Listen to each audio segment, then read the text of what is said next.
Hi all, ಇದು ಸೂರತ್ನ 2ನೇ ದಿನದ ಮಿನಿ ವ್ಲಾಗ್ ಆಗಿರುತ್ತೆ. ಇವತ್ತು ಬೆಳಗ್ಗೆ ನಾವು ಅಜ್ಮೇರ ಫ್ಯಾಷನ್ಗೆ ಹೊರಡಬೇಕಿತ್ತು. ಹಾಗಾಗಿ ಹೋಟೆಲಲ್ಲೇ ಟಿಫನ್ನ ಮುಗಿಸ್ಕೊಂಡು ಹೊರಡ್ತಾ ಇದ್ದೀವಿ.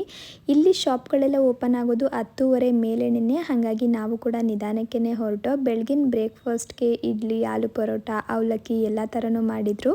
ಅದರಲ್ಲೂ ಅವಲಕ್ಕಿ ಮತ್ತು ಇಡ್ಲಿ ಮಾತ್ರ ಸೇಮ್ ನಾವು ಕರ್ನಾಟಕದಲ್ಲಿ ಮಾಡ್ತೀವಲ್ಲ ಅದೇ ಥರ ರುಚಿಯಾಗಿತ್ತು. ಇನ್ನು ನಾವು ಟಿಫನ್ ಎಲ್ಲ ಮುಗಿಸ್ಕೊಂಡು ಅಜ್ಮೇರ ಫ್ಯಾಷನ್ಗೆ ಹೋಗಿ ಶೂಟ್ನ ಮುಗಿಸ್ಕೊಂಡು ಹೊರಗಡೆ ಬರೋ ಅಷ್ಟರಲ್ಲಿ ಸುಮಾರು ಒಂದು 12:30 ಆಗಿತ್ತು.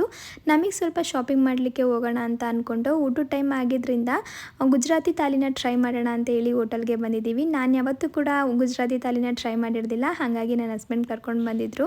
ಊಟ ಎಲ್ಲ ಮುಗಿಸ್ಕೊಂಡು ನನಗೆ ಮತ್ತು ನನ್ನ ಹಸ್ಬೆಂಡ್ಗೆ ಬಟ್ಟೆಗಳನ್ನೆಲ್ಲ ಪರ್ಚೇಸ್ ಮಾಡಿಕೊಂಡು ನಾವು ಬೆಂಗಳೂರಿಗೆ ಹೊರಡೋಣ ಅಂತ ಹೇಳಿ ಹೊರಟಿದ್ದೀವಿ.